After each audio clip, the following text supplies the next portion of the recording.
Bien, habiéndose esperado el tiempo pertinente, de parte del Centro de Formación y Capacitación CEFOCAP, reciban un caluroso saludo cada uno de ustedes, esperando que esta noche todos se encuentren muy bien y que hayan tenido un lindo fin de semana, ya sea en las fiestas de San Valentín o en los carnavales. Bienvenidos a este tercer curso especializado dictado por el reconocido doctor Frank Almanza Altamirano, abogado que actualmente desempeña la función de fiscal superior provisional como coordinador nacional en las fiscalías especializadas en materia ambiental.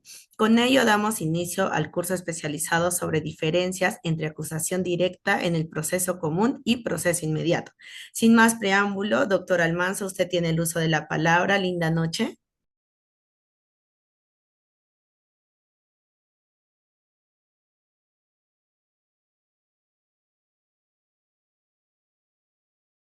Hola, ¿me escuchan? Sí, doctor, se le logra escuchar perfecto. Perfecto, muchas gracias por tu amable presentación. Espero que mis participantes hoy día puedan capitalizar al máximo lo que vamos a mirar, lo que vamos a ver. Esperemos que sea de provecho todo lo que vamos a discutir en esta sesión. Eh, no sé si pueden ver mi...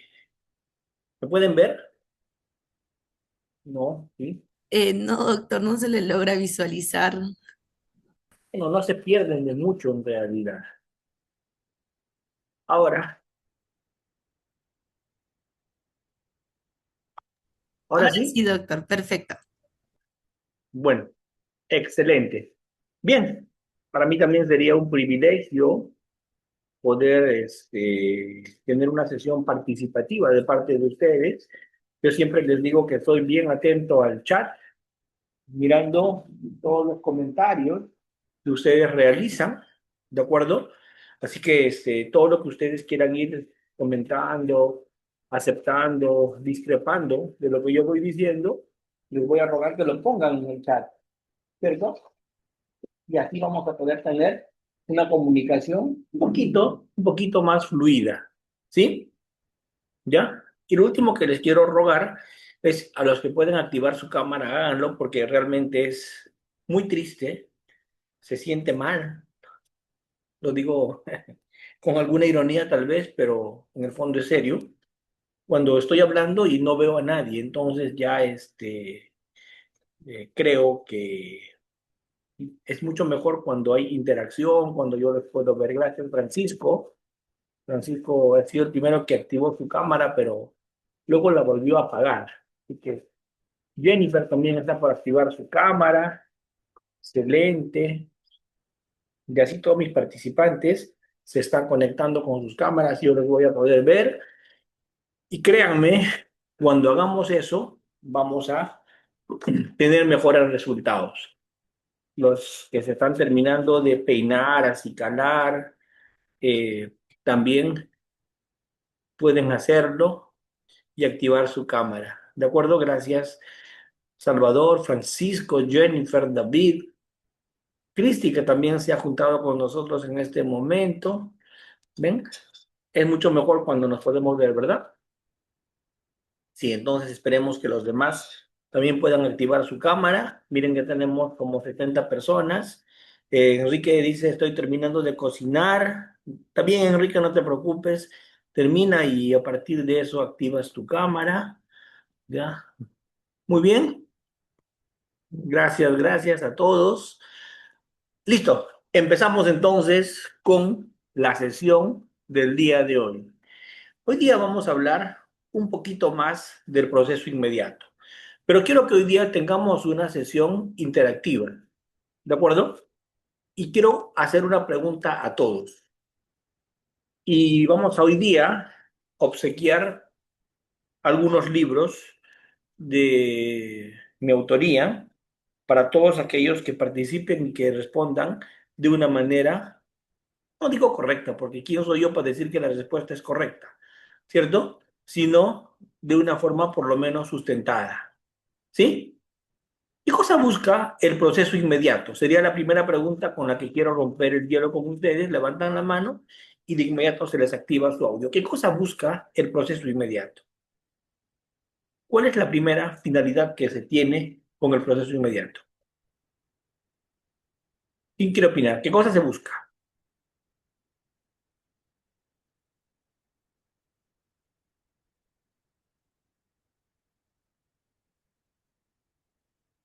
Yurema, muchas gracias, Yurema, y David Alonso, que son los dos primeros que van a participar. Adelante, Yurema, cuéntame, ¿qué busca el proceso inmediato?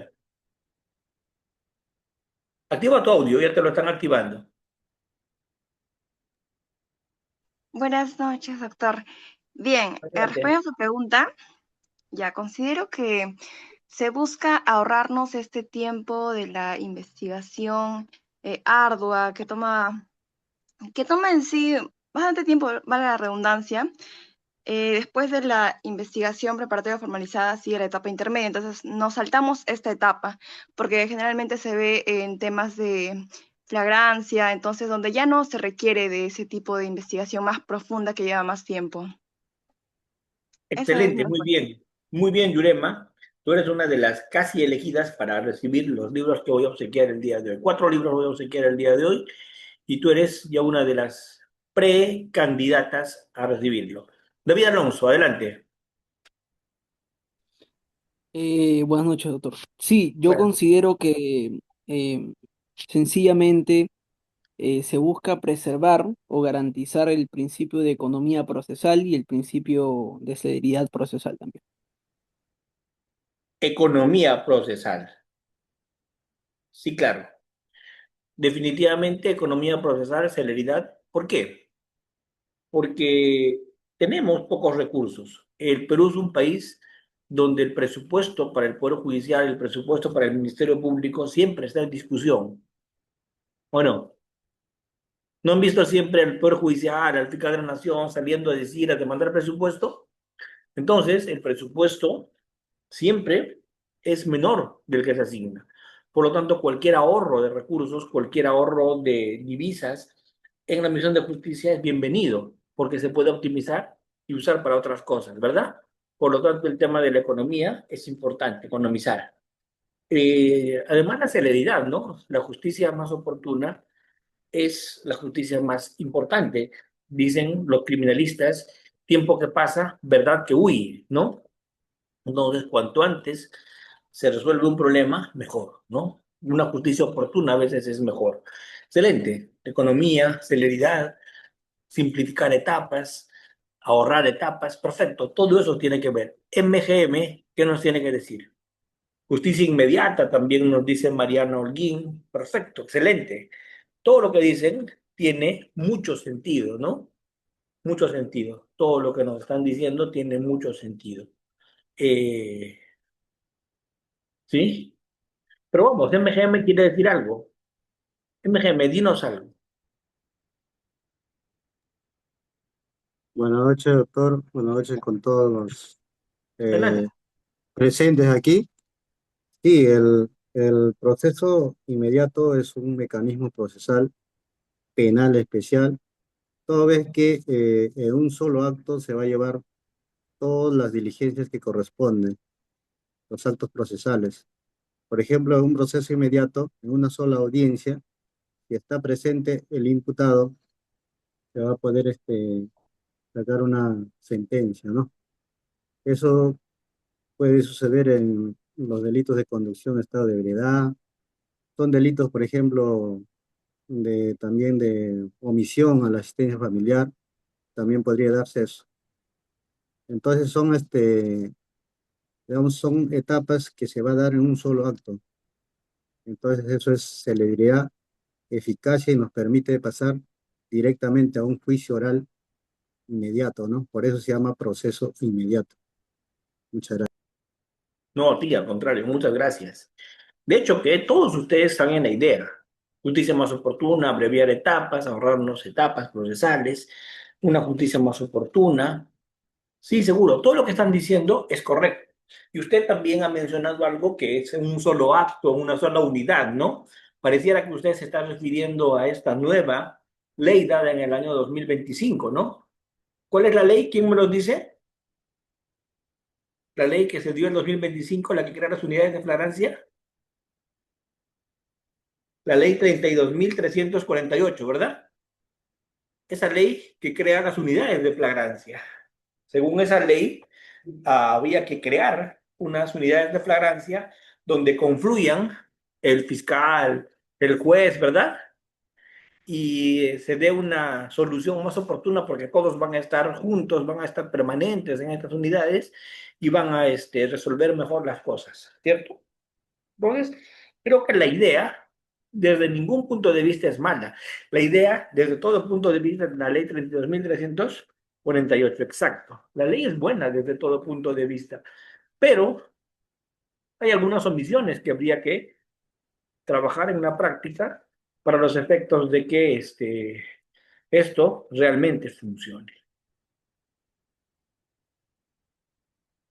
Algo que es una situación que hasta hoy día no se ha podido resolver en el Perú es por qué, si este proceso inmediato es tan bueno, si abrevia etapas, si economiza etapas, si nos da una justicia más oportuna, si genera celeridad, si genera eficiencia punitiva, si hace todo lo que ustedes mismos han dicho, ¿por qué no se usa como debería usarse? ¿Por qué no hay la cantidad de casos en proceso inmediato que deberían? Porque, por el contrario, ahí las estadísticas nos dicen que más se usa la acusación directa que el proceso inmediato. Y no debió ser así, porque la acusación directa es un articulito del código, mientras que el proceso inmediato es todo un proceso especial, un sendo proceso especial. Vamos a agarrar el código para un poco explicarles todo esto a ustedes. Miren, si ustedes revisan el Código Procesal Penal, en el Código Procesal Penal se regulan los procesos especiales, ¿no? Los procesos especiales como el proceso inmediato. Eh, pero yo me pregunto, ¿por qué el proceso inmediato no se usa tanto? ¿Por qué se usa más la acusación directa?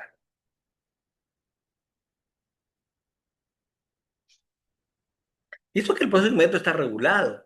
Tiene etapa de incubación, que lo hace el Ministerio Público. Dice durante la investigación y hasta antes, ¿cierto?, de la acusación. Después de iniciada la investigación, 30 días de formalizada es el máximo plazo para incoar el proceso inmediato. Se dice que se acompaña proceden estos supuestos. O sea, está regulado el proceso inmediato.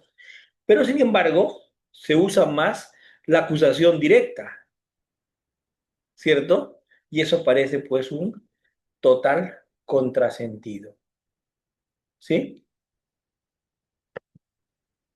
¿A qué creen que se deba eso? ¿A qué creen que se deba que la acusación directa tenga más uso que el proceso inmediato? ¿Por qué? ¿Quién opina al respecto? Por favor, díganlo con total soltura, con total libertad.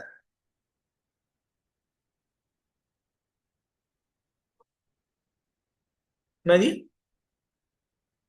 Miren, ahí por ahí me dicen en el chat, faltan laboratorios, falta infraestructura, falta logística, hay deficiencias del Estado, falta de calificación fiscal, ¿cierto?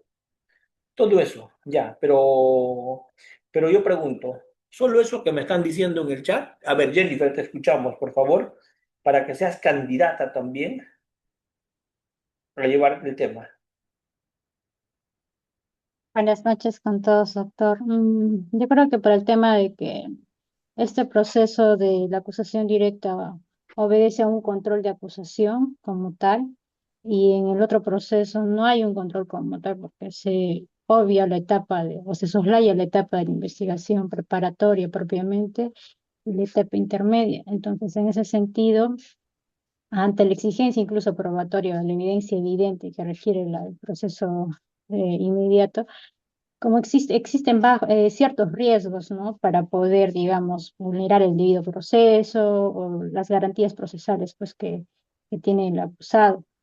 En ese sentido, yo creo que por ese motivo, o sea, se usa más la otra figura y aparte que el proceso inmediato se aplica para determinadas figuras en sí. Sí, claro. Jennifer, excelente. Mira, Jennifer, tú revisas el artículo 336. El artículo 336, inciso 4, regula la acusación directa, ¿cierto? Ujú. ¿Y qué dice el 336, inciso 4? Dice, el fiscal Si considera que las diligencias actuadas preliminarmente establecen suficientemente la realidad del delito y la intervención del imputado en su comisión, podrá formular directamente acusación. Esa es la acusación directa. ¿Tiene alguna regulación? No. Su regulación es, si en la preliminar el fiscal cree que tiene todo, puede acusar directamente. ¿Tiene alguna regulación? No.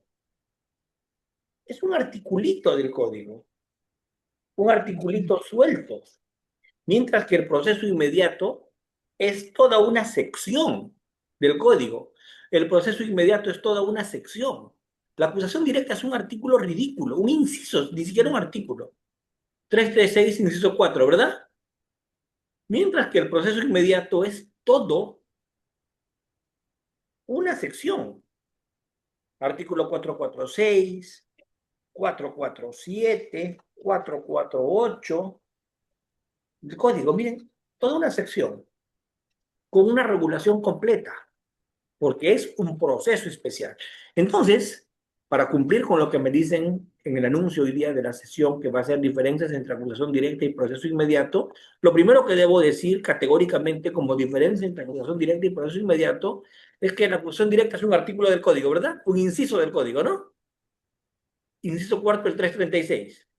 Mientras que el proceso inmediato es todo un proceso especial regulado en toda una sección, en la sección 1 del libro quinto, que tiene que ver con un proceso especial llamado proceso inmediato, que regula supuestos de aplicación, flagrancia, los supuestos de flagrancia, confesión, elementos de convicción suficientes, ¿cierto?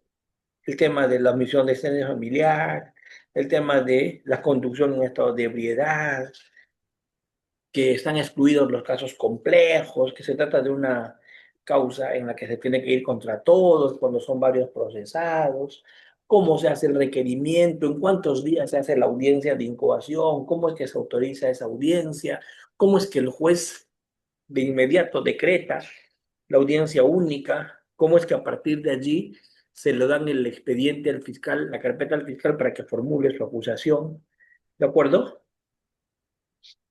¿Ven? Y cómo es que tiene que ser el juicio inmediato, cómo es que se resuelve, toda una regulación en una sección del código. En la sección 1, que regula el proceso inmediato dentro del libro 15.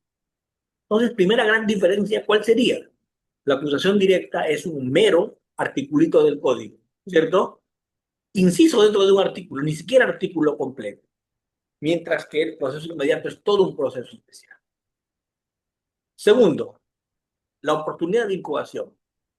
La acusación directa solo se puede incoar, y es muy claro, y es hasta literal el código en eso. Si ustedes revisan el código, en el artículo que hemos mencionado, al terminar las diligencias preliminares. Ahí se puede incoar acusación directa, hacer acusación directa. Mientras que el proceso inmediato se hace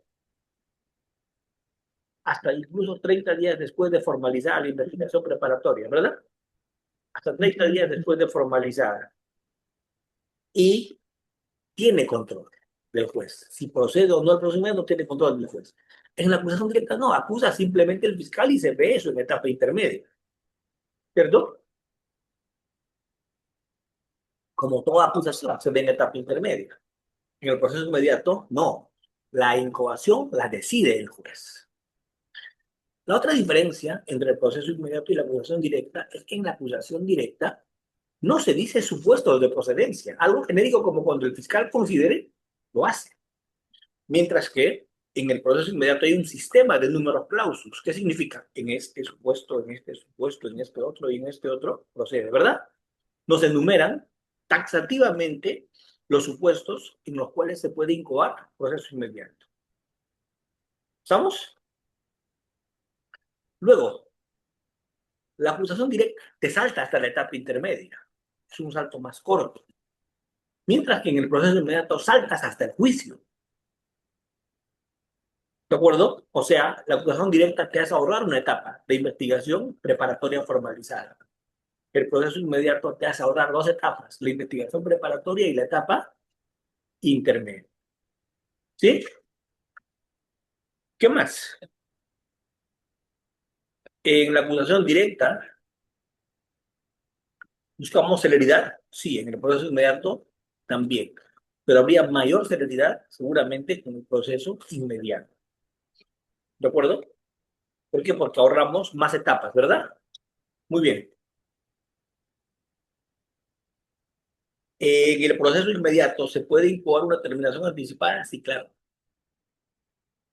Cuando es acusación directa, no, porque vas a la etapa intermedia y la estación para hacer proceso de terminación anticipada se habría terminado.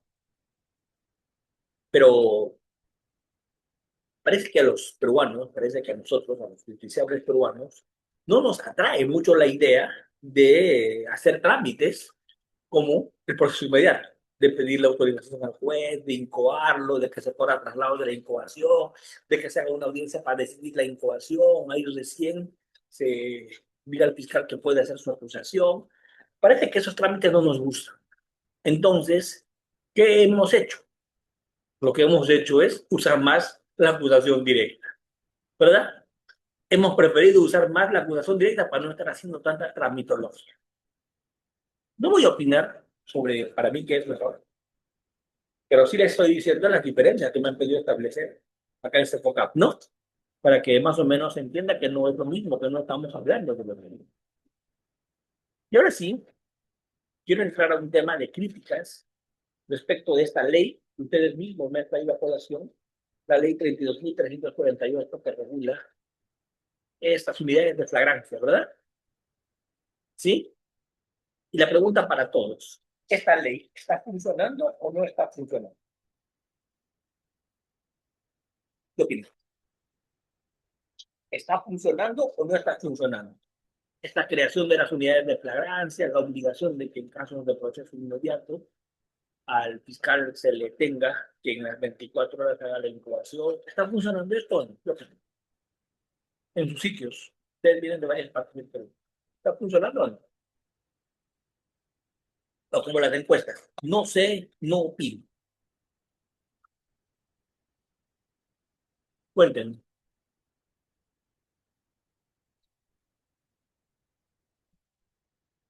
Bueno, yo les voy a contar una lamentable experiencia que está pasando en estos casos, ¿cierto? Sheila dice, no se cumplen los plazos. ¿Nos puedes explicar un poquito más, Sheila, con esto? Te ruego. Activa tu audio y cuéntanos a qué te refieres con falta logística, dicen otros. A ver, cuéntenme.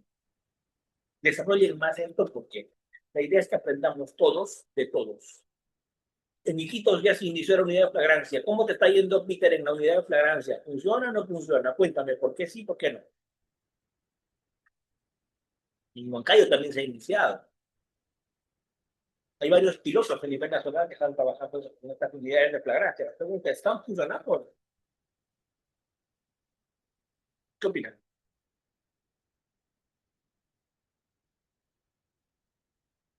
No, sí, algún día. En Trujillo parece que evitan demoras.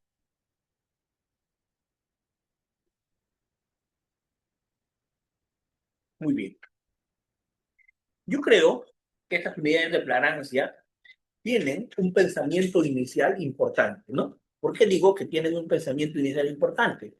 Porque están pensadas para casos en los cuales están pensadas para aquellos casos, digo, ¿no? Están pensadas para aquellos casos en los cuales nosotros queremos evitar.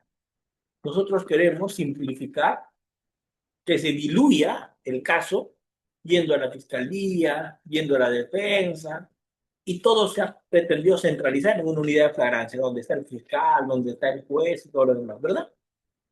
Entonces, está pensado esto para delitos que no son graves, está pensado esto, por ejemplo, que me ocurre para hurtos, ¿sí?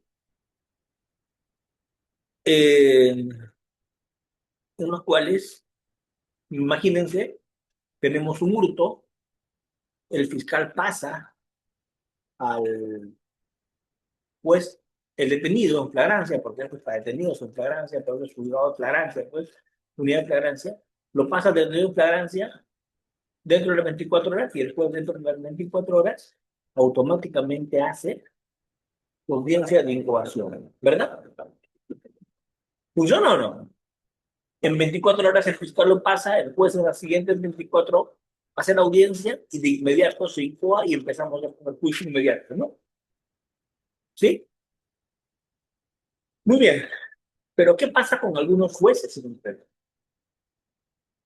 Cuando el fiscal le pasa al detenido por hurto un proceso inmediato pidiendo una medida de comparecencia restrictiva o una comparecencia simple, cuando le pasa, todo lo que hace el juez dice, ¿por qué lo voy a mantener en privado de su libertad? ¿Se entiende? Lo primero que hace el juez de estos juzgados de flagrancia, unidades de flagrancia, lo primero que hace es darle libertad al detenido. Y le da libertad, seguramente, con algún criterio razonable, con algún criterio hasta cierto punto defendible, porque ¿para qué no vamos a mantener 48 horas detenido, dice el juez, si es que no han pedido en su contra prisión preventiva, ¿verdad? Entonces, ese juez que hace inmediatamente le da libertad. Y lo cita al día siguiente o a los 2 días para la audiencia de proceso inmediato, de incoación, ¿cierto? Yo les pregunto, ¿ustedes creen que el intervenido, el detenido regresa? ¿Vuelve a la audiencia? 99% de los casos es el último día en el que lo volvemos a ver. ¿Se entiende? ¿Se entiende o no se entiende? La pregunta es, ¿de qué sirvió el esfuerzo de fiscalía? Porque ¿qué hizo la fiscalía? En las 24 horas armó el caso. En las 24 horas generó el requerimiento de incoación de proceso inmediato. En las 24 horas dejó casi todo listo. Hizo un trabajo muy arduo. ¿Para qué? Para que pase al juez, el juez autoriza la incoación e iniciemos el juicio de proceso inmediato, ¿verdad? Digo, ¿el fiscal se esforzó el triple o no? Sí, pero ¿qué hace el juez? Le da libertad al detenido que le acaban de pasar, lo cita y el detenido nunca más aparece. ¿Se entiende? ¿Qué hace el fiscal cuando eso le pasa una vez, 2 veces, 3 veces? ¿Qué hace a la tercera? Nunca más usa la unidad de flagrancia. Se va al proceso normal. Se va al proceso normal. ¿Se entiende? Ya no usa la unidad de flagrancia. Resultado, la cura resulta más cara que la enfermedad. ¿Cómo se debió resolver esto? Con una norma, con un criterio en el Poder Judicial que se diga, en las 48 horas pase detenido, ¿no? ¿Se entiende? Y con eso que se garantiza que se pueda realizar el proceso inmediato.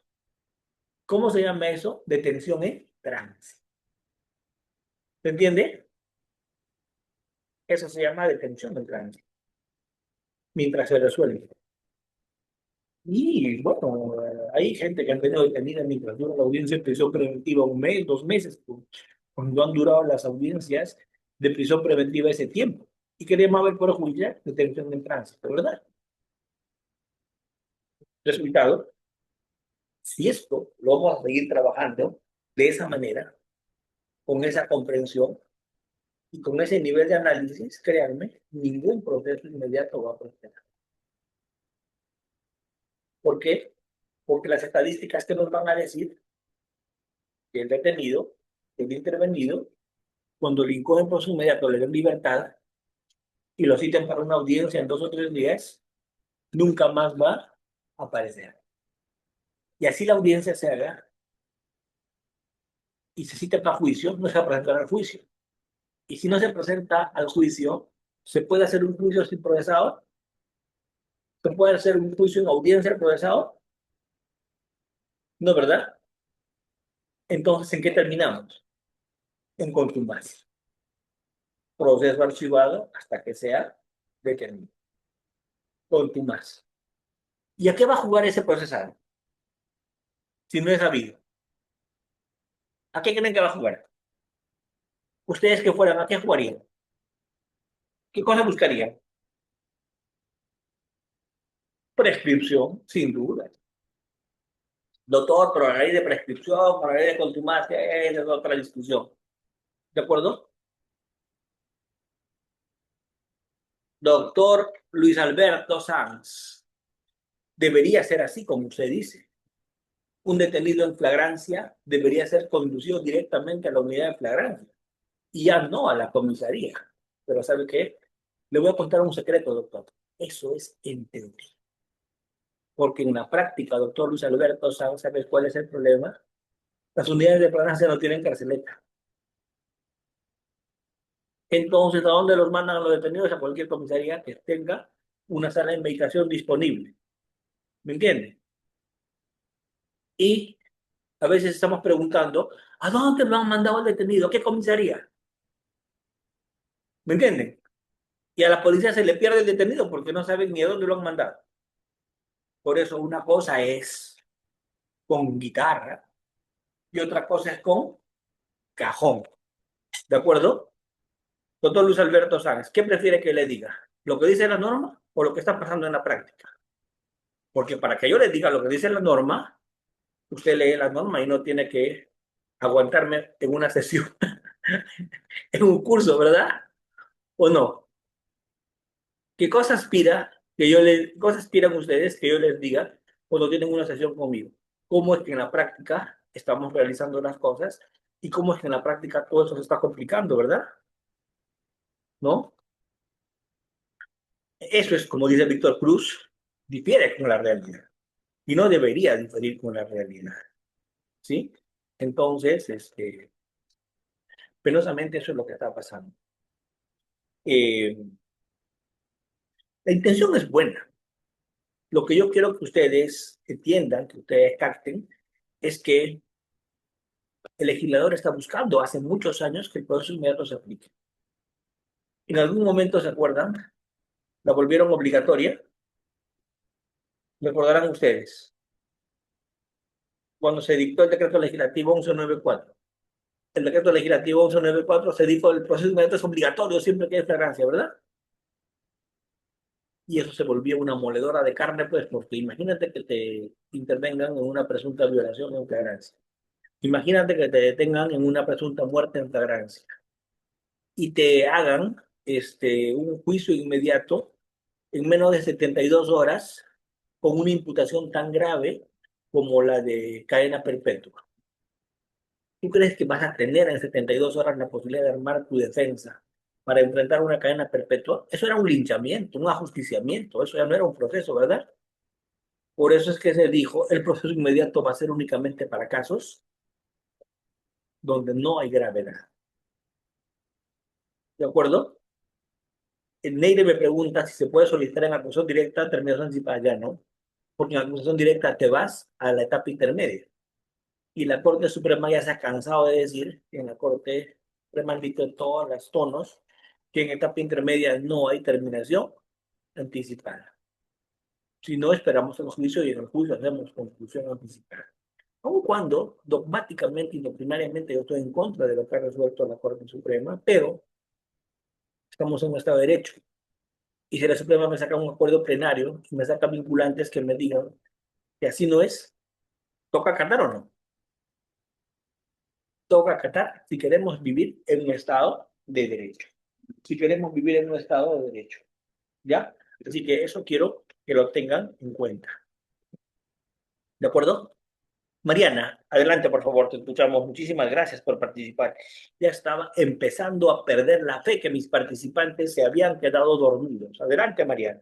Buenas noches, doctor. Quería hacerle una consulta. Está determinado en el código que en caso de omisión a la asistencia familiar y conducción en estado de ebriedad se incoe el proceso inmediato. Sin embargo, me parece que hay algún último pronunciamiento respecto de la omisión a la asistencia familiar y lo que se ha determinado es que una vez que se haya calificado la denuncia, se realicen diligencias preliminares ¿Esto es correcto, doctora? A qué se debe, ¿no? Esta Pero no modificación. como, Era una manera, ¿no? De tener un proceso más célere, muchos más en en esos casos que son de mero trámite. sí, pero no como regla. Ah, ok. Excepcionalmente cuando se amerite en el caso concreto. Porque, a ver, vamos, en el proceso de omisión a la asistencia familiar, ¿qué es lo que tenemos que delimitar? ¿Qué es lo que tenemos que establecer? Si hubo una notificación válida con lo que se resolvió en la vía extrapenal o no. Y si pese a esa notificación válida, ¿cierto? Y si pese a esa notificación válida, ¿qué va a tocar? Analizar si es que cumplió o no cumplió. Si no cumplió, cometió el delito de omisión. ¿Cierto? ¿Qué se puede discutir? Si esa notificación se hizo o no. Si esa notificación fue válida o no. ¿Qué más se puede discutir?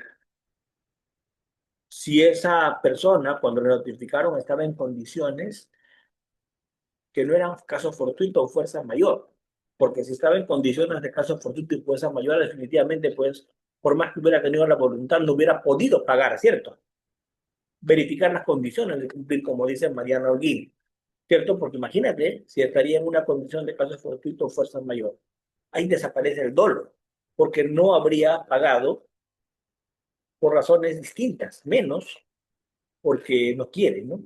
La idea de unir esta situación, la idea de entender esto como delito es que no habría pagado porque no quiere, no habría pagado porque no le provoca, porque no lo consideró, ¿cierto? Necesario. ¿Estamos? Muy bien. Entonces, a ver, continuamos. Espero que en el futuro se den algunos correctivos, pero que en el futuro se hagan algunas adicionales medidas para que este proceso inmediato camine. Porque el volverlo obligatorio con el decreto legislativo 1194 no fue una solución. Volverlo obligatorio, obligando a los fiscales en todos los casos, no fue una solución, fue un completo despropósito, porque no podía incoarse esto en casos graves, no podía incoarse esto en casos en que la defensa necesite pues actuar actos de investigación de descargo. Sería absurdo. Entonces, eso se reculó. Y segundo, no para casos de pena grave, no para casos completos, sino más bien para casos simples y con prueba evidente de saque, prueba casi indiscutible de saque. Esa era la idea. Por eso es que se reculó con el 1194, con el acuerdo plenario que hemos hablado del 6. Y hoy día está vigente pues la ley 31.348 que ha creado las unidades de flagrancia para viabilizar más esto, pero en la práctica seguramente hay muchos correctivos que hacer si lo que se pretende es que este proceso inmediato tenga algún tipo de éxito. ¿Sí?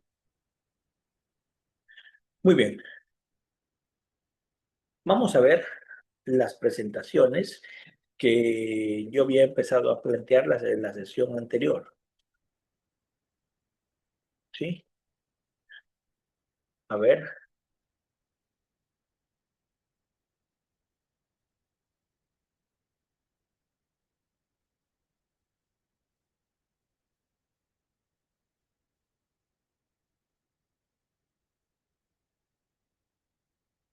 ¿se ve? Doctores, ¿se ve? Vamos a compartir. Sí se logra visualizar, doctor. Excelente. Entonces vamos a revisar algunas ideas fuerzas de este proceso inmediato. Vamos a chequear para mejor mirar. ¿Sí? Ya les había dicho, busca hacer simplificación procesal. Que un proceso penal sea mucho más eficiente y célere en la resolución y sanción del delito. Simplificación procesal, mayor celeridad en la resolución y sanción del delito. ¿Cuál es su característica esencial para que esto funcione? Suficiencia probatoria. ¿De acuerdo? Que exista prueba evidente, suficiencia probatoria de saque. ¿De acuerdo? Y la flagrancia delictiva y eventualmente la confesión del imputado. Son los supuestos en el que procede. ¿De acuerdo? Este decreto legislativo 957, que es el Código Procesal Penal, ¿cierto? Establece este proceso inmediato en los artículos 446 al 448. Este proceso inmediato, yo les he dicho hasta el cansancio, es uno de los 7 procesos especiales. Faltas, colaboración, terminación, acción privada, altos funcionarios, seguridad, razón pública, etc. Y el inmediato. Eh, la idea, la idea es evitar que se aplique lo que el decreto legislativo 1194 modificó el código. El 1194 modificó y dijo que en casos de flagrancia sería obligatorio. Felizmente hoy día ya está claro que no cabe en casos de flagrancia en todos los supuestos, sino en casos de flagrancia cuando son leves, cuando no son delitos graves y cuando hay prueba evidente, ¿no? Cuando hay prueba evidente, prueba suficiente de lo que se está haciendo. Pero miren el san despropósito. Se debe actuar bajo responsabilidad en todos los casos, ¿sí? En todos los casos. Felizmente, este acuerdo plenario 6 del 2010 nos dio algunas ideas interesantes, ¿cierto? Lo que nos dice es que ese proceso inmediato no es obligatorio, es más bien facultativo. Lo que nos dice es que se tiene que tener en cuenta que hay un control, que a partir de ese control vamos a mirar esto con mayor nivel de análisis, ¿no? Este es un marco legal que los pongo allí, ¿cierto? Entonces, este sujeto activo va a ser el Ministerio Público, porque él es el que como director de la investigación, como titular del monopolio de la acción penal, ejerce este proceso inmediato. Y el sujeto pasivo va a ser el imputado, ¿no? Vamos a, en condición de conductor, el fiscal de la etapa de investigación decide este proceso inmediato, renuncia a su derecho de investigar, salta a la investigación preparatoria, pasa de frente al juicio a partir de los supuestos que se presentan como confesión sincera, como suficiencia probatoria de inicio, ¿de acuerdo? Para evitar que la investigación sea ampulosa y que, como les había dicho, el tiempo que pasa, ¿verdad?, que huye, ¿sí? Los supuestos de flagrancia están en los artículos 159, la confesión en el 160, la omisión de asistencia familiar, la conducción de autoridad como presupuestos esenciales.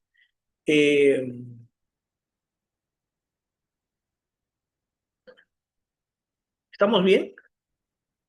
A ver, ¿qué horas son? Son exactamente las 7:50. Entonces vamos a parar 10 minutos hasta las 8 y a las 8 retomamos. ¿Les parece? 10 minutos de intermedio. ¿Ya? 10 minutos. ¿Listo? Paramos acá entonces.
Doctores, volvemos, ¿están allí? Hola. Excelente, su vocal me dice que sí. Vamos a ver a los demás. Herbert dice que sí. Stephanie. A ver. Excelente, veo que varios están allí. Muy bien. Si es así, esto es muy importante, así que continuamos.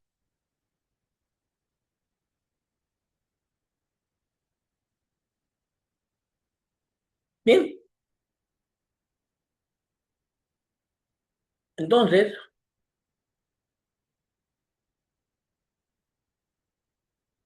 ¿cuándo hay proceso inmediato? Primero, cuando hay flagrancia, ¿verdad? Hay que repasar el artículo 259. El artículo 259 nos dice cuáles son los supuestos de flagrancia. El código, en el 259, nos habla de cuáles son los supuestos de flagrancia. Y si nosotros queremos ser rigurosos en explicar esto, tenemos que ir al artículo 259 para mirar los supuestos de flagrancia que establece nuestro Código Procesal Penal. ¿Qué dice? La policía detiene sin mandato judicial a quien sorprende en flagrante delito. Existe flagrancia cuando el agente es descubierto en la realización del hecho punible. Eso es la flagrancia propiamente dicha, conocida como con las manos en la masa. Segundo, el agente acaba de cometer el delito y es descubierto, detenido. Tres, el agente ha huido y ha sido identificado durante o inmediatamente después de la perpetración del hecho punible, sea por el agraviado o por otra persona que haya presenciado el hecho o por medio audiovisual. Dispositivos o equipos con cuya tecnología se haya registrado su imagen y es encontrado dentro de las 24 horas de producido el hecho punible. El agente es encontrado dentro de las 24 horas después de perpetrado el delito con efectos, instrumentos procedentes de aquel o que hubiera sido empleados para cometer el delito. Esto es la famosa presunción de flagrancia presunta. La otra es la flagrancia por identificación de testigo perito y la otra, de testigo, perdón, o medio técnico, y la otra es el tema de la cuasi flagrancia y la flagrancia en fuga, y la primera es la flagrancia propiamente dicha. ¿De acuerdo? Son los supuestos de flagrancia. Pregunta para todos. Pregunta para todos. Ahora sí, vamos a tomar nota de a quienes vamos a enviarles sus libros,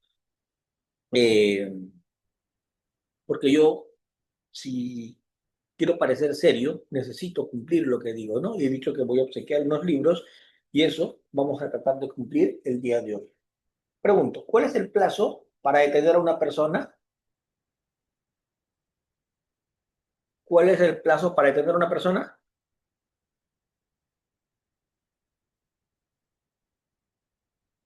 ¿Cuál es el plazo? 24 horas, doctor. 72 horas, 48 horas.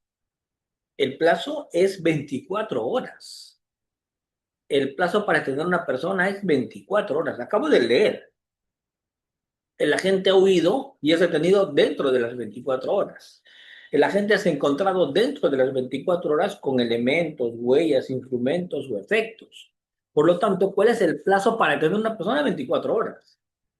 El plazo que ustedes están poniendo de 48 horas es el plazo que permanece detenido, el plazo que lo puedes mantener detenido. Pero el plazo para detenerlo es 24 horas. ¿De acuerdo? No se confundan. ¿Sí? Muy bien. En flagrancia, ¿quién detiene? La policía. El 259 dice la Policía Nacional puede detener sin mandato judicial cuando hay flagrancia. Ni siquiera mandato fiscal, ni mandato judicial. La policía decide y detiene cuando ve que hay flagrancia. El tema del arresto ciudadano. ¿De acuerdo? En los mismos supuestos del artículo anterior, dice el artículo 60, Cualquier ciudadano podría detener, pero tiene la obligación de ponerlo de inmediato a él y a todos los recaudos, los elementos que ha encontrado, de inmediato en poder de la policía, donde se redacta el acta correspondiente y se le recibe a la persona. ¿De acuerdo? Pero no se le puede torturar, no se le puede pasear desnudo, no se le puede hacer ese tipo de situaciones. Cuando se hace arresto ciudadano, cuando se le detiene a una persona en flagrancia, lo que se hace es poner a disposición de esta persona de las autoridades correspondientes. En el 231 ya son los trámites. Y ahora veamos el tema del 160, que es el otro supuesto de incoación de proceso inmediato. El otro supuesto de incoación de proceso inmediato del 160 es cuando hablamos de confesión. Cuando hay confesión, es la admisión del imputado de todos los cargos de la imputación formulada en su contra. Tiene que estar debidamente corroborada, sea prestada libremente sin que lo coaccionen, sin que lo presionen o sin que lo haya hecho para favorecer a alguien, ¿de acuerdo? Debiendo ser recibida en presencia de su abogado. La confesión es indispensable que se haga en presencia de su abogado. A diferencia de otras diligencias en la confesión, tiene que estar presente tu abogado. Debe ser sincera y espontánea. Luis Alberto me pregunta si un fiscal puede ordenar a la policía detener en flagrancia. La respuesta es no. En flagrancia, el policía sabe lo que tiene que hacer. No tiene que recibir el orden de un fiscal o de un abogado. Pues el policía sabe lo que tiene que hacer. ¿De acuerdo? Si yo estoy en un operativo en mi consciente fiscal y el policía me pregunta, ¿qué hago, doctor? Yo le tengo que responder, usted sabe lo que tiene que hacer y está mirando una flagrancia. No necesita que yo le ordene. ¿Está claro?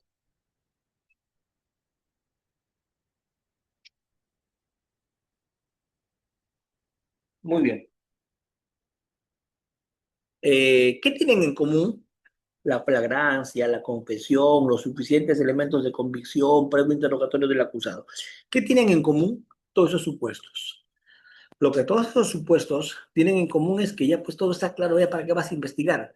Si es un tema de flagrancia, la mayor parte de los casos de flagrancia todo está claro. Las excepciones eran los que les decía que pese a haber flagrancia se tenía que investigar. Pero normalmente cuando hay flagrancia ya todo está bastante claro y toca seguir para adelante. En el tema de la confesión también, si está debidamente corroborada, ¿para qué seguimos investigando? Si ya tenemos claro lo que habría pasado, ¿no? Y se ha agregado los supuestos de omisión a la familiar y de conducción a estabilidad, que también pues, son supuestos, como yo les he explicado desde la primera sesión, son supuestos en que no tiene sentido hacer investigación porque no hay nada que investigar, porque ya todo está preestablecido. Son presunciones de peligro, son delitos peligrosos, la omisión y el conducir en estabilidad. Y en delitos de peligro no hay mayor cosa que investigar, basta dejar clara la situación de peligro, que además es un peligro jure de jure, no admite prueba en contrario. ¿De acuerdo? No admite prueba en contrario. Este acuerdo plenario 3 del 2012 habla sobre el problema de la prescripción, ¿no?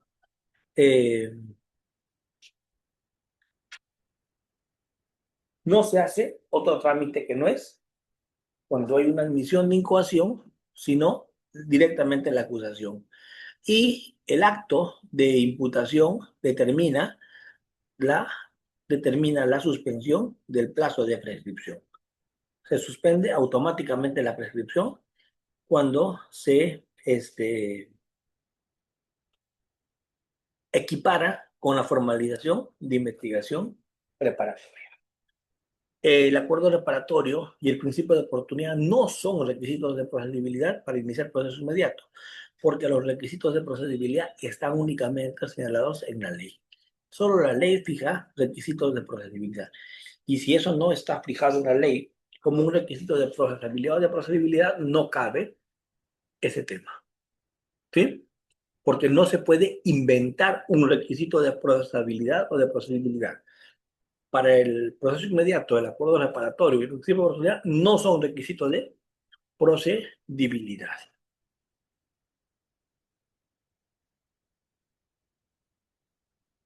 ¿Ven? ¿Qué dice la resolución 4, expediente 270-2024? Lo que les acabo de decir, lo dice literal. El tema del principio de oportunidad de causa reparatorio no constituye un requisito de procedibilidad alguno, ¿cierto? Asimismo, el auto de vista dice exactamente lo mismo. Entonces, yo les había dicho que el proceso inmediato, por el primer supuesto que es delito flagrante, es bastante sencillo de llevar a cabo porque vas a hacer la calificación, vas a hacer la formalización de incoación de proceso inmediato, vas a incoar, definitivamente lo vas a hacer y te van a decidir ese inicio, ¿no? No se olviden que para iniciar diligencias preliminares solo hace falta sospecha simple. Para incoar el proceso inmediato tiene que haber suficiencia de evidencia suficiente. Muy bien. Habíamos hablado de que unas salidas alternativas a la sentencia son el principio de oportunidad, el acuerdo reparatorio, la terminación anticipada, la colaboración eficaz. Pero una herramienta que es meramente simplificativa es el proceso inmediato. Porque en el proceso inmediato es simplificación pura, abreviación de etapas puro. ¿De acuerdo? Eh, ya les he dicho que este principio de oportunidad no es un delito de posibilidad, si se hace, pero si no también. Y el acuerdo reparatorio también se puede dar como también no. A ver, para todos, ¿cuál es la diferencia entre un principio de oportunidad y un acuerdo reparatorio? ¿Quién se anima a darme la diferencia entre un principio de oportunidad y un acuerdo reparatorio? No son sinónimos, les voy contando. ¿Cuál es la diferencia entre un acuerdo reparatorio y un principio de oportunidad? ¿Quién dijo yo?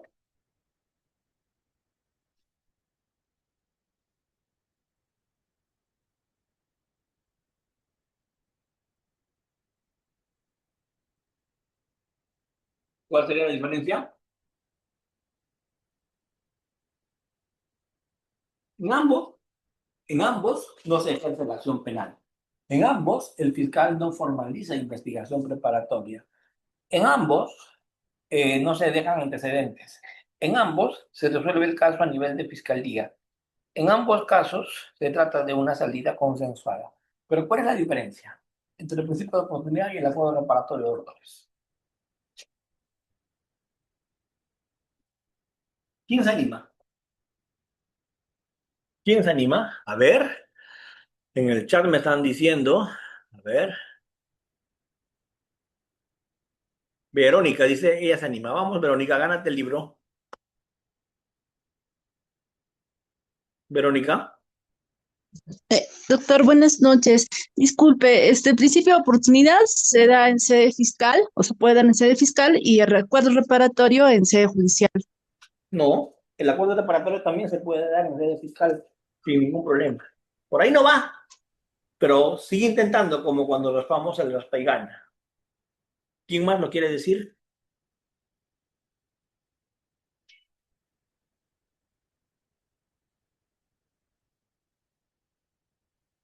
Oscar, adelante. Yurema primero, Yurema y luego Ever. A ver, adelante, los escucho. Ah, ya. Bueno, por principio de oportunidad, yo entiendo que es un mecanismo que se da para ciertos delitos que no son tan graves. Tienes que pagar al Estado, si no me equivoco, el fiscal es el que te da esa salida como para que no se te inicie un proceso, es decir, no hay esa persecución penal a tu persona. Entonces, por otro lado, el acuerdo reparatorio es entre las partes, o sea, entre los privados. En cambio, el principio de oportunidades es tú y el Estado. Obviamente el fiscal representando al Estado. Así lo entiendo yo. Muy bien, así el agraviado no acepte. ¿O sí? ¿Qué opinas? ¿Qué pasa si el agraviado no acepta el principio de oportunidad?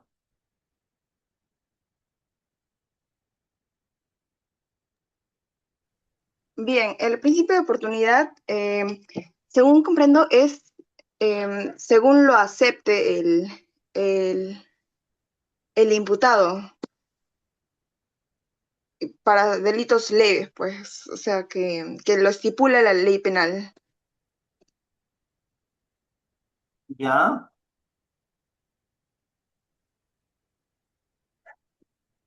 Pero desconozco si el agraviado está de acuerdo o no. Ahí sí no sabría decirle, doctor, disculpe. ¿Ya? ¿Alguien? A ver, el usuario dice Ever y luego el que dice usuario.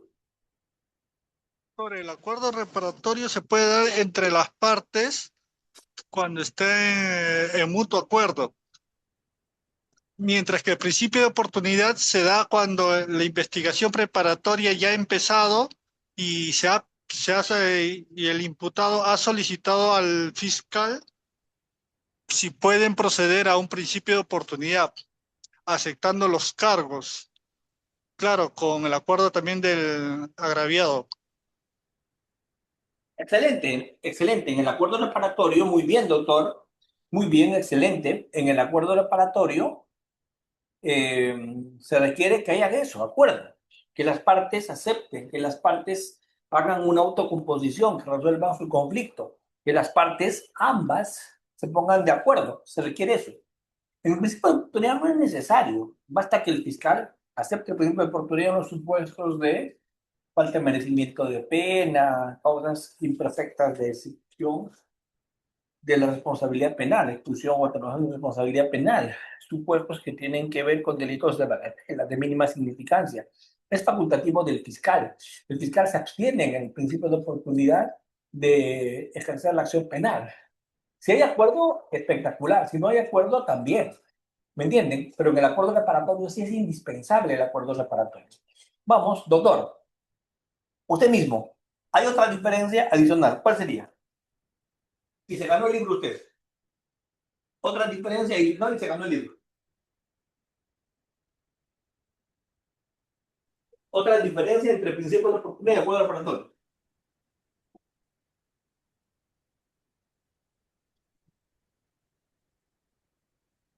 Otra diferencia, Sí, doctor. Yo usted deja su nombre.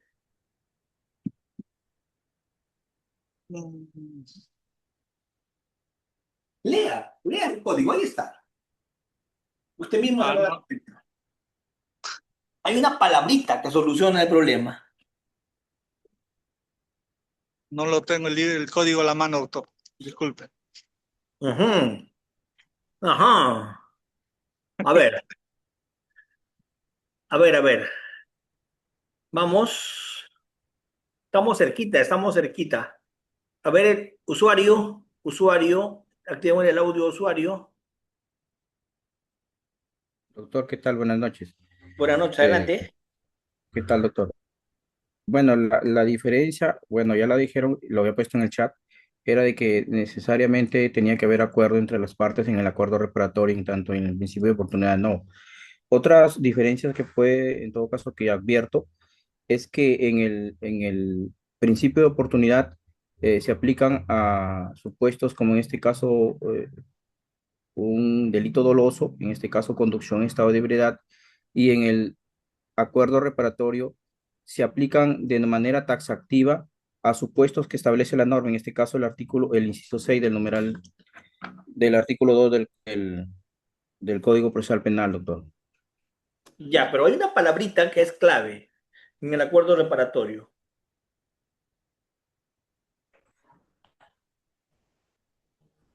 Una palabrita que es clave. Mire, a ver, vamos a ver si se dan cuenta. Lo voy a leer. ¿Qué dice? Vamos a leerlo. Miren qué dice el acuerdo reparatorio, una palabrita que es mágica. ¿Qué dice esta palabrita? Artículo segundo. Dice, independientemente de los casos establecidos en el numeral 1, procede un acuerdo reparatorio, ¿cierto? Salvo tal.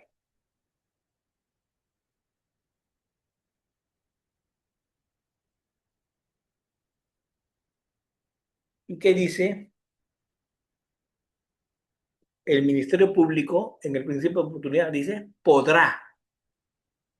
Y en el acuerdo reparatorio dice procederá. ¿Se entiende? El principio de oportunidad es decisión del fiscal, facultativo. El acuerdo reparatorio no es facultativo. Por lo menos tiene que llamar a que se reúnan para un posible acuerdo el agraviado con el investigado. ¿Estamos claros? ¿Sí? ¿Se entiende, autores? ¿Qué pasa si no llamas a acuerdo reparatorio? Puedes plantear una defensa previa y retrotraes en la etapa de llamar al acuerdo reparatorio, porque por lo menos se tiene que llamar en los supuestos taxativamente numerados. Facultativo es principio de oportunidad, obligatorio el acuerdo reparatorio, exactamente, tal y cual. Jennifer, tal y cual. Bien, entre todos los que están interviniendo, vamos a sortear los libros porque todos están interviniendo y todos merecen esto. Lo vamos a dejar a CEPOCAP que sortee democráticamente los libros para yo entregarlos. ¿De acuerdo? Larry me pregunta cómo se materializa con un acta. En el acta se arriba un acuerdo y eso te va a servir para finiquitar si es que se cumple el tema penal, ¿no? Porque no te va a generar antecedentes ni mucho menos. El tema que siempre se ha demandado, por lo menos yo he escrito sobre eso y he demandado, es que este acuerdo, ese acta de acuerdo reparatorio de principio de oportunidad, debería tener mérito ejecutivo, ¿cierto? Porque me parece absurdo que retrotraigamos el proceso penal si es que no se cumple con el acuerdo, con el principio de oportunidad. Eso me parece una pérdida de tiempo, porque si voy a retrotraerlo y dejarle sin efecto, porque no cumplió, ¿estamos en qué? Es un absurdo total, ¿verdad? Así es. Norby, también lo que tú dices es muy correcto. Norby Enrique Monga Valdera. Muchas gracias. También lo que tú dices es bastante correcto. ¿Sí? A ver, Norby, pero complementa, ¿algo más quieres decir? Norby Enrique. Su audio. Audio, doctor. Sí, doctor. ¿Me escucha, doctor? Buenas noches. Buenas noches. Clarísimo, doctor. Adelante. Sí, con todo, buenas noches. Sí, justamente, doctor, para que, bueno, no, el principio de ordenidad requiere no la aceptación del imputado porque implica cumplir condiciones de la reparación civil y tanto un acuerdo con el, con la persona, un acuerdo con la persona que es la víctima, ¿no? Entonces, todo eso lo que tiene que ver acerca, doctor, lo que es que tiene que aceptar el principio de oportunidad, eh, claro, otra de que tiene que pagar la reparación civil o acuerdos con la víctima, y sin su consentimiento no puede imponerse, doctor, a lo que es un principio de oportunidad. Sí, doctor. Muchas gracias, doctor. Muchas gracias. Excelente. Entonces, vamos aterrizando en ciertas cosas. El acuerdo reparatorio siempre se va a iniciar por iniciativa de la Fiscalía Neri Vázquez.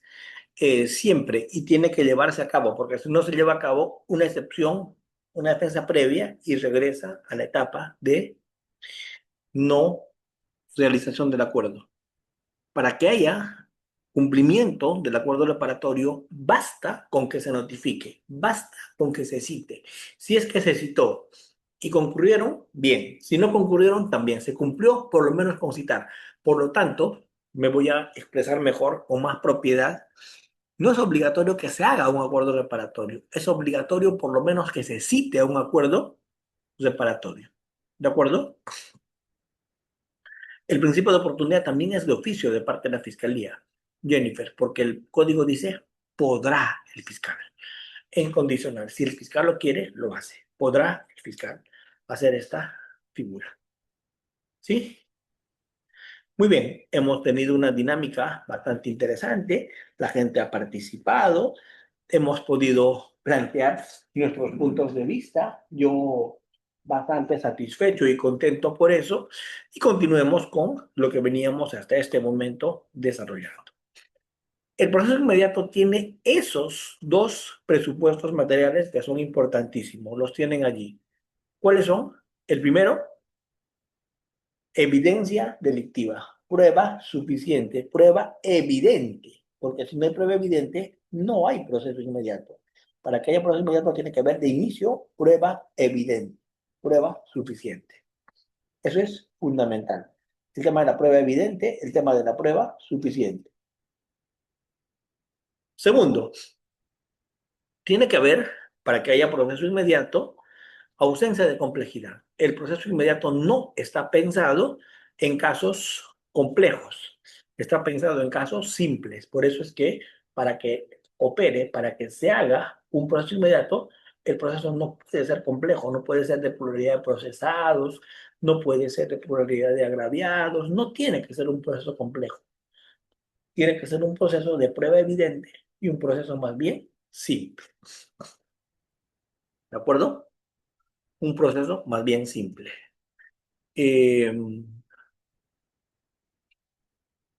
Cuando hay evidencia delictiva, cuando es evidente la información, cuando hay evidencia delictiva, cuando hay de inicio evidencia delictiva, cuando hay flagrancia. Normalmente cuando hay flagrancia hay evidencia delictiva, por eso es que hay flagrancia, pues porque los capturados se supone con las armas, hay un video, hay testigos policías que lo han intervenido, etc. Entonces la evidencia delictiva es importante cuando hay flagrancia. Cuando hay confesión y es corroborada esa confesión, también hay evidencia delictiva. Y definitivamente hay delito evidente cuando, pese a no haber flagrancia, tenemos todo desde el inicio. ¿En qué está basada la simplicidad procesal? Vean este otro cuadrito. ¿En qué está basada la simplicidad procesal? La simplicidad procesal está basada en que no es un proceso complejo, en que no es un proceso difícil, en que no es un delito grave, en que no hay defensa afirmativa.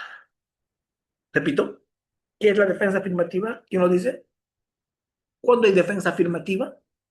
¿Qué es la defensa afirmativa o positiva, como le llaman algunos? A ver, por ahí me están participando en el chat, lo cual me llena de alegría. ¿Qué es la defensa afirmativa? ¿Qué es la defensa afirmativa?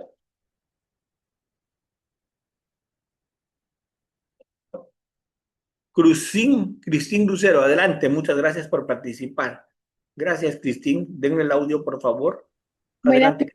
Buenas noches, doctor. Gracias. Bueno, puedo entender como defensa afirmativa que es principalmente una estrategia, ¿no? Que usa mayormente el demandado imputado, en este caso imputado en lo que es penal, cuando no niegan los hechos principales, ¿no? Alegados por la parte contraria. Y sumado a ello también, pues alegan nuevos hechos o circunstancias jurídicas, ¿no? Que pueden probarse y todo ello. Ya. ¿Un ejemplo de defensa afirmativa me puedes dar? Sí, bueno, para complementar un poco más lo que dije, también tengo entendido que es como la aceptación total o parcialmente, ¿no? O sea, de los hechos que expone la contraparte. Un ejemplo de ello sería, a ver, mm, por ejemplo, cuando alguien te está imputando algún delito en sí, como por ejemplo, Juan le robó a Pérez, ¿no? Juan me robó el celular, me robó la computadora y otros materiales de valor pecuniario de 1.000 en adelante. Entonces, la parte del demandado, el imputado, va a afirmar lo que está diciendo Pérez, pero sin embargo también va a decir que afirma solamente una cierta parte de lo que está diciendo y alega de que en ningún momento lo hizo con dolo, pues él estaba moviendo de un lugar a otro, como que tratando de defenderse o algo así. Ya. A ver, vamos a explicar esto un poquito para todos. ¿Cómo es que más o menos se trabajan las defensas? ¿Ya? A ver, puedo ver a mi público, a mis participantes. A ver, veamos a todos. Vamos a hacer un plenito ahorita. Sefocap, ¿me puedes apoyar con dejar de compartir para yo poder ver a mis participantes? Sí, no, otro día. Y ¿Podemos? no estoy compartiendo. ¿Y eso que sale ahí qué es? Es que tiene que ponerlo en el otro formato. Hay formatos para que pueda ver en las de arriba, en la parte de arriba, en la parte superior. La galería le he puesto, sí, ya está. Ajá. Ahora sí, ya le puse en la galería, así que no hay problema. El problema es mío y no tuyo, tranquila, tranquila. No se preocupe, doctor. Listo, listo. Ahora quiero ver a mis participantes. Solamente los veo al doctor Juan Puga, al doctor Norby Enrique, al doctor Walter Paico, a Jennifer, que está leal y fiel toda la noche.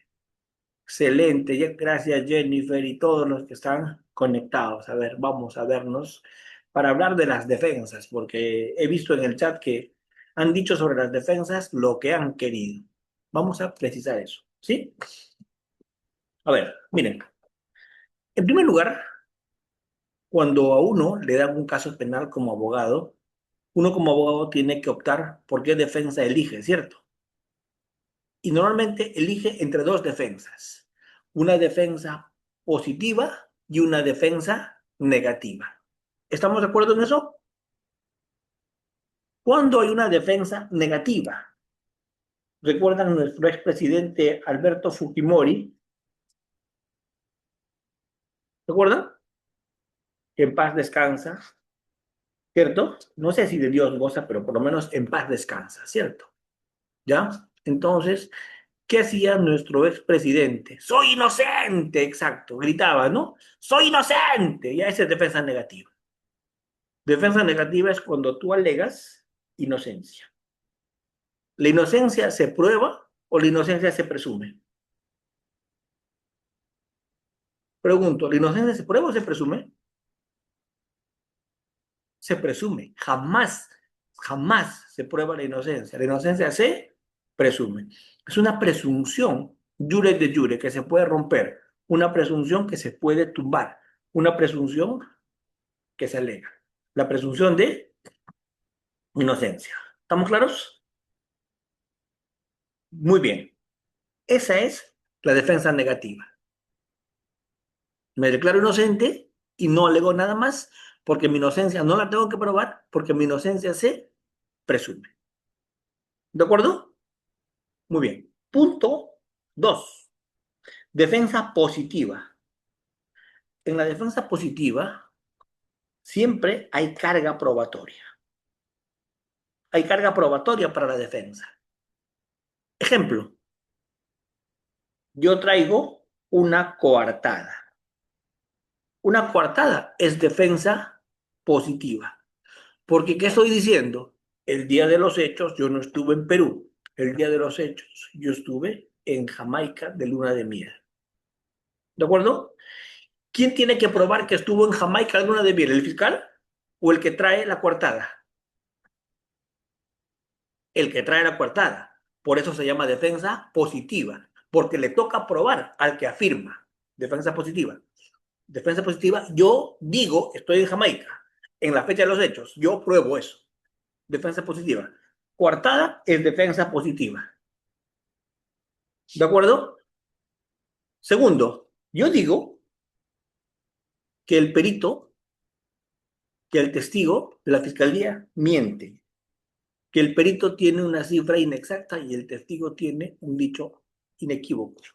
Un dicho equívoco, perdón, porque es compadre, porque es tal. Eso es prueba contra prueba, eso es prueba para tumbar prueba. Yo traigo la partida de bautizo con lo que voy a demostrar que el testigo es compadre del procesado. ¿Eso es para desvirtuar al testigo o no? Si yo digo que el testigo es compadre del procesado o del agraviado, ¿quién tiene que probar que es compadre? ¿El fiscal o el que trae la prueba contra prueba? El que trae la prueba contra prueba. Por eso es defensa positiva la prueba contra prueba. Si yo digo que el perito de la fiscalía es un incompetente y se han hecho mal uso de los criterios. Yo llevo mi peritaje de parte, ¿verdad o no? ¿Eso qué es? Prueba contra prueba. También es defensa positiva. Sigo. Continúo. Continúo. ¿Qué tal si yo alego una legítima defensa, una causa de justificación? Es también defensa positiva. ¿Quién tiene que acreditar los hechos que configuran la causa de justificación? Estado de necesidad justificante, ¿cierto? Legítima defensa, obediencia debida, ejercicio legítimo de un derecho de oficio o cargo, consentimiento del titular del bien jurídico, libre disposición, etc. Yo alego una causa de justificación. ¿Quién tiene que probar los hechos de esa causa de justificación? ¿El fiscal o el que alega la causa de justificación? El que alega. ¿Ven? Por eso también es defensa positiva. Si yo alego una causa de exculpación, miedo insuperable, desconocimiento de la prohibición, inimputabilidad, ebriedad letárgica, etc., también tiene que probar el que alega o no.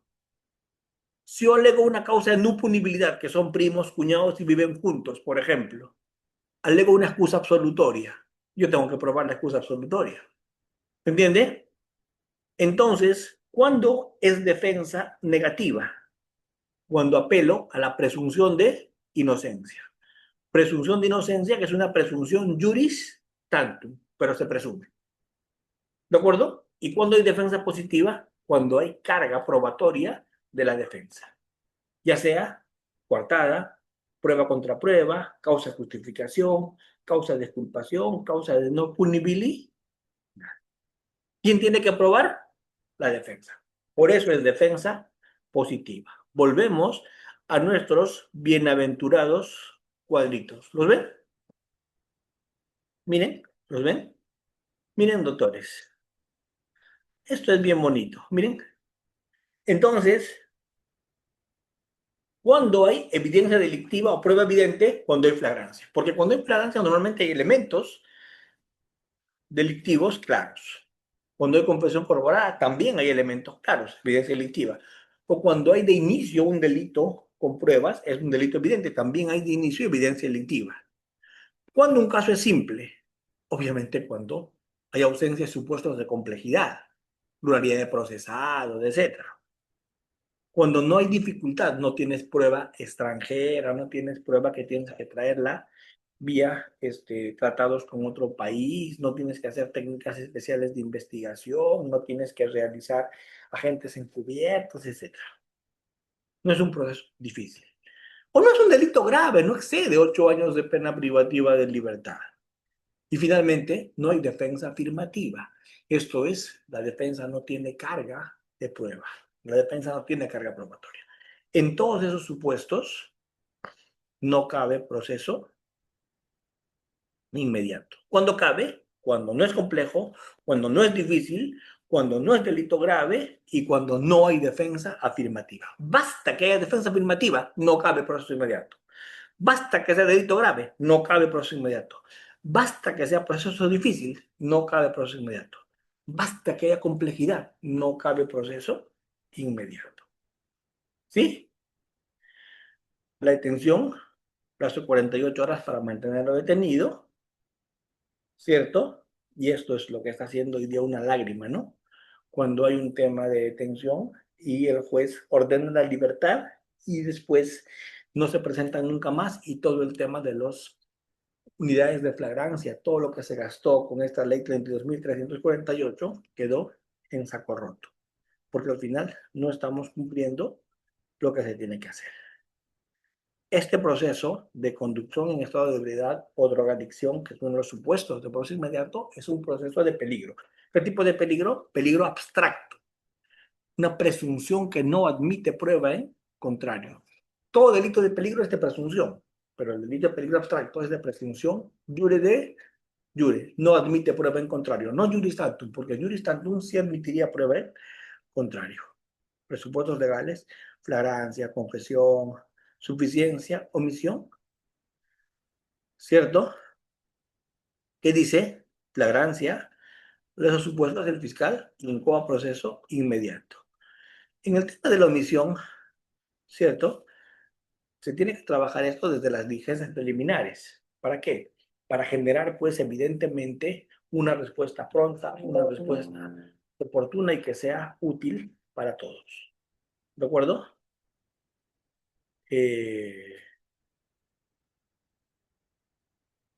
Muy bien. Vamos a dejar planteando algunas interrogantes ya sobre este proceso inmediato, para luego pasar ya a nuestro bienaventurado sorteo del día. Quiero escuchar las preguntas de todos ustedes sobre este proceso inmediato que hemos abordado hoy día. O todo está claro, o todo está sencillo, o todo está simple. Cuéntenme, con total libertad.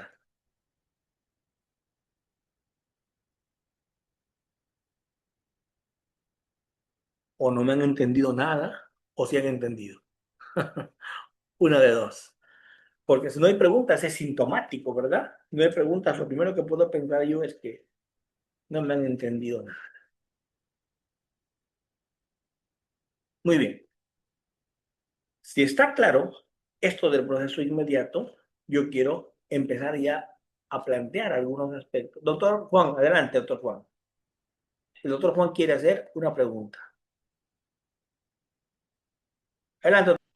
Ya, gracias. Se me ha reactivado el audio. Bueno, dentro de toda la explicación y la clase bastante didáctica, se ha comprendido ya el proceso inmediato. En realidad, de parte de mi persona, ha comprendido respecto al principio de oportunidad y el acuerdo reparatorio.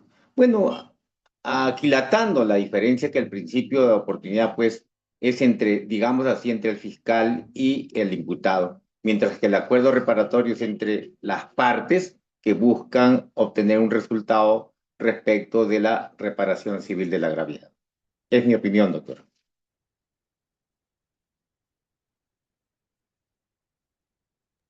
Muchas gracias, doctor. Excelente, excelente. Pero me gustaría también escuchar al doctor, coincido con su opinión, al doctor Luis Alberto Sanz. Adelante, por favor. Doctor, buenas noches. Muchas Buenas noches. gracias por la ponencia. Saludos de la ciudad de Jaén. Al contrario, doctor, muchas gracias por conectarse. Adelante. Doctor, mire, usted habló de un acuerdo plenario 6/2010 que de alguna forma complementa el 1194 del proceso inmediato.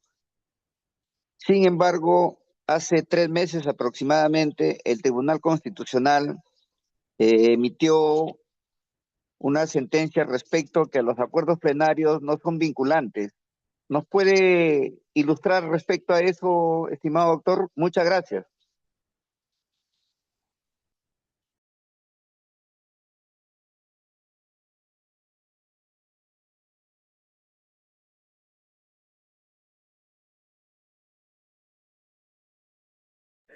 Muchas gracias, doctor. Hablemos de esto que acaba de comentar, porque no quiero que se quede en el aire. ¿Sí? Vamos, hablemos de esto. A ver, miren. Un acuerdo plenario ha sido la forma en la que los jueces en el Perú de la Suprema se han puesto de acuerdo. Porque, ¿saben cuándo no serían necesarios los acuerdos plenarios? Si fuéramos un país que tendría una sola sala en la Corte Suprema que ve derecho penal. ¿De acuerdo? Porque si habría una sola sala, no habrían discrepancias, ¿verdad?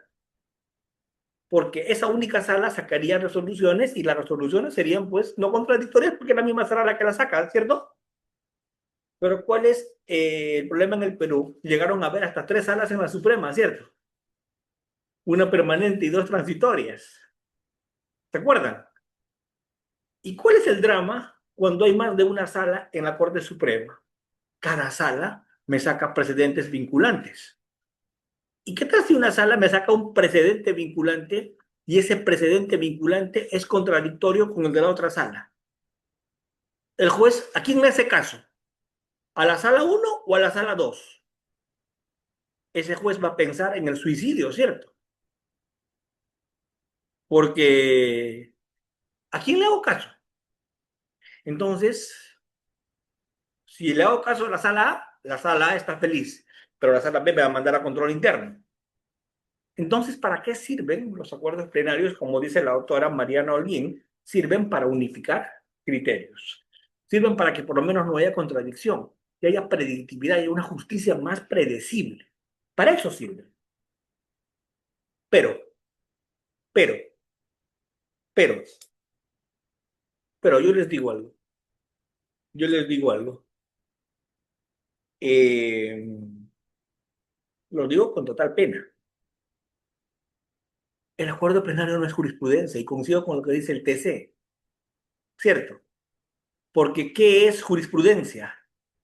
Jurisprudencia es el pronunciamiento en un caso concreto, ¿sí o no? Los acuerdos plenarios tienen pronunciamiento en caso concreto, en puridad son jurisprudencia. No, ¿verdad? Son un té de tíos. O sea, los tíos en la Suprema, con el respeto que me merecen, ¿se reúnen para qué? Para decidir, acá hay un tema problemático, ¿qué tal si conversamos, planteamos el problema y le damos una solución vía acuerdo plenario? Bacán.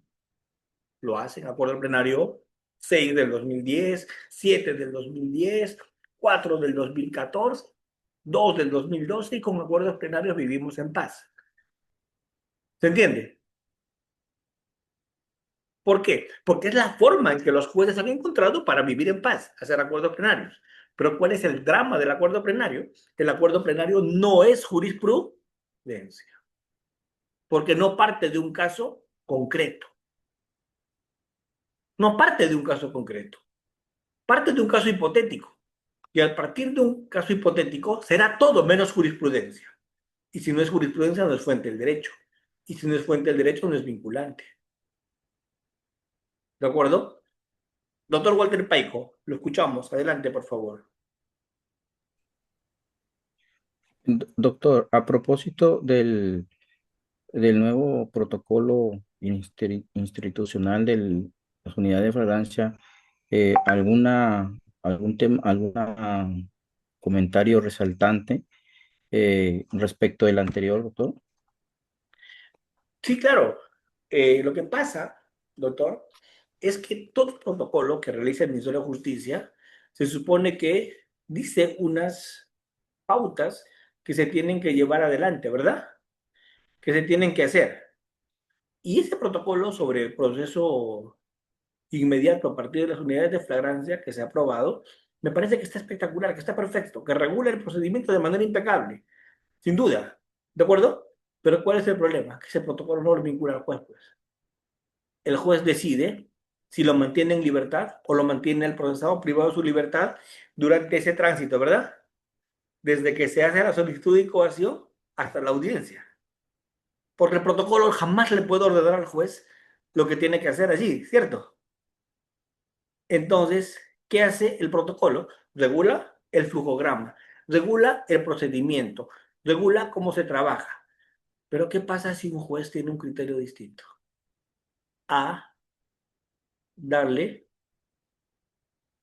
permanencia a la detención hasta que se resuelva el proceso inmediato. ¿Qué tal si el juez es garantista al extremo y dice, no, pues no, yo no lo puedo tener 48 horas, que es el máximo detenido sin razón? Le doy libertad. ¿Qué ocurre? Todo lo que hemos trabajado se cae. ¿Por qué todo lo que hemos trabajado se cae? Porque el procesado obtiene, el investigado obtiene su libertad y ¿qué hace? Nunca más se presenta, ¿verdad? ¿Sí? Entonces, ese es un problema serio, que ningún protocolo puede resolver. Ahora, otro problema en esto de las unidades de flagrancia. Los casos que se han sacado adelante con muchísima facilidad, ¿sabe cuáles han sido? Esos casos en los cuales hay defensa privada. Porque el abogado privado está feliz con su cliente allí, quieren buscar un acuerdo, salen adelante, se mantiene privación de libertad, se llega al acuerdo en el proceso inmediato, termina con un acuerdo y tenemos una justicia mucho más pronta y más célere, ¿o no? El abogado se va contento, el fiscal también y el procesado más, que los dos juntos. ¿Cierto?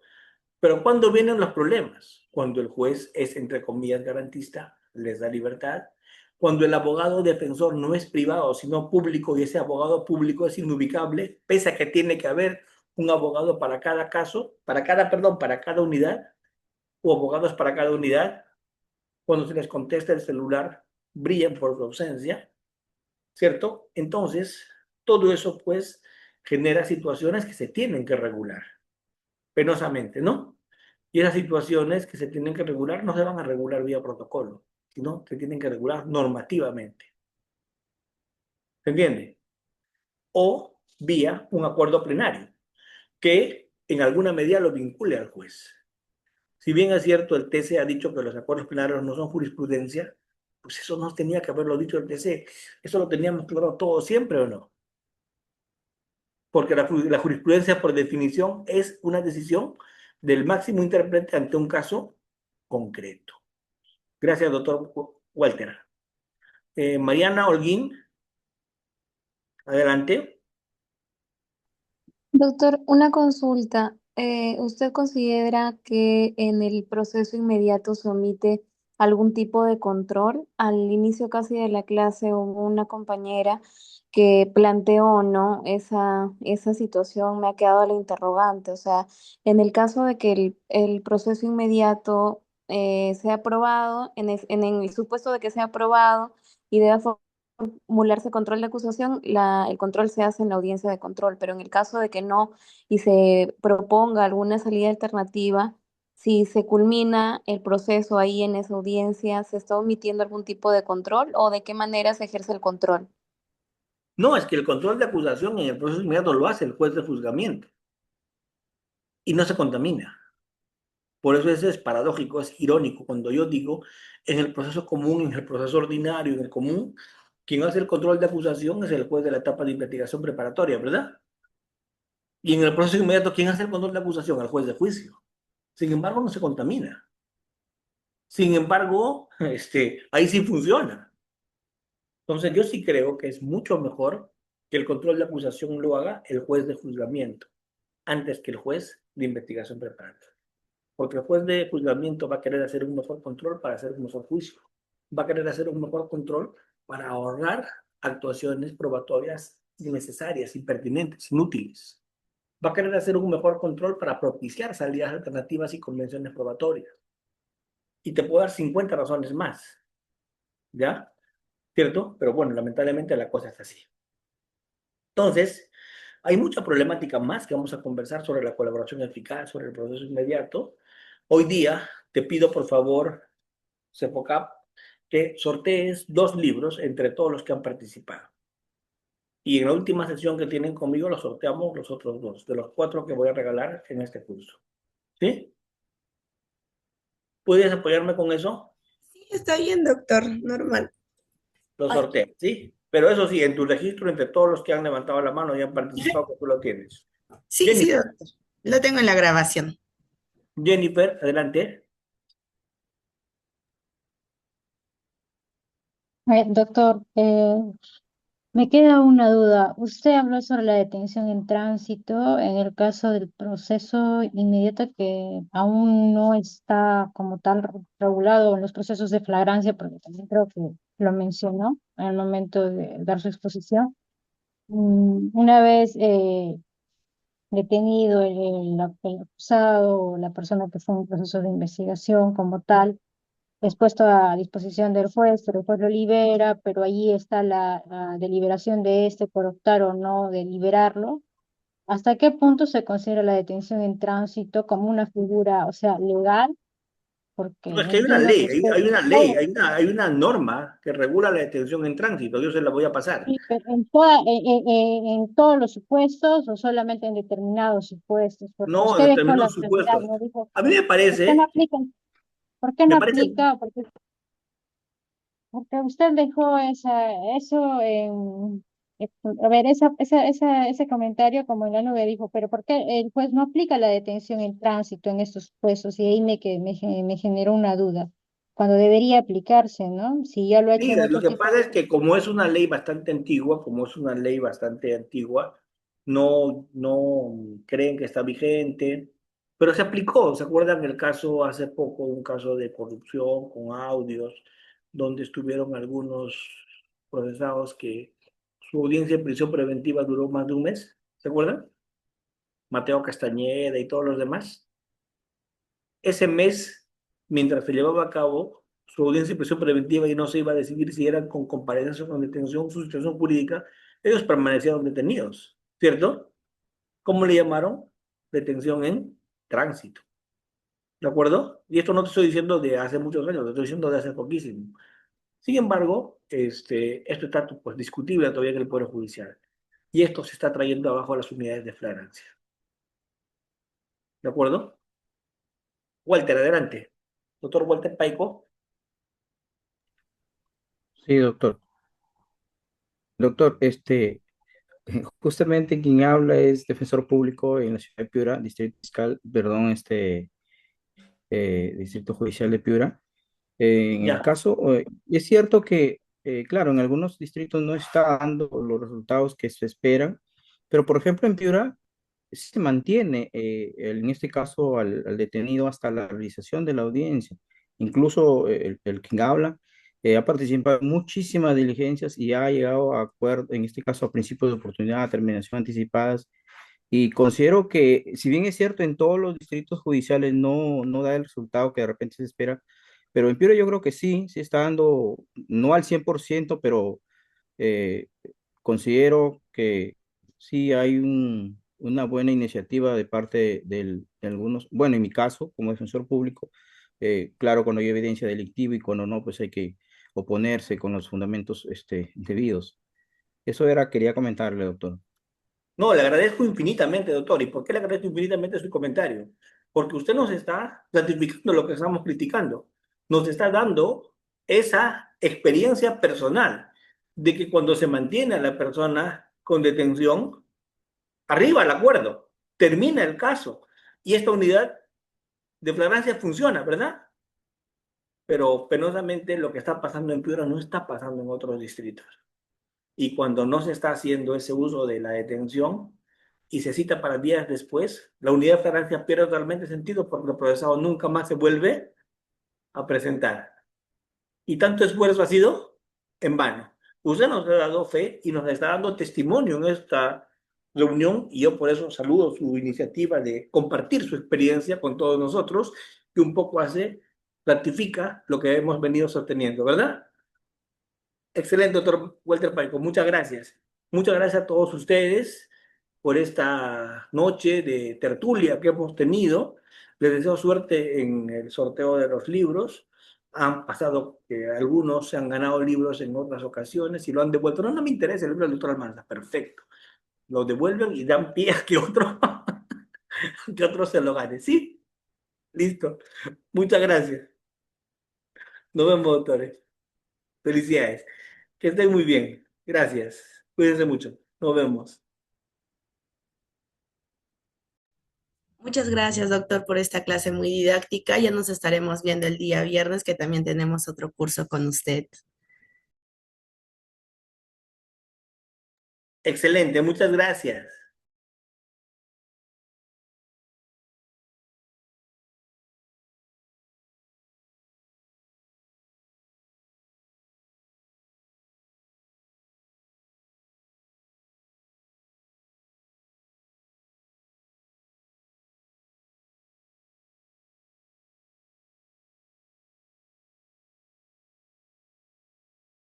De igual forma, agradecer a todos los participantes. Recuerden que si desean mayor información sobre nuestros cursos y certificados, pueden comunicarse con nuestra asesora de ventas al número 921-531-675. Ahorita lo voy a estar dejando también el número en el chat del Zoom para que puedan escribirle al WhatsApp. Linda noche. Nos vemos la próxima clase.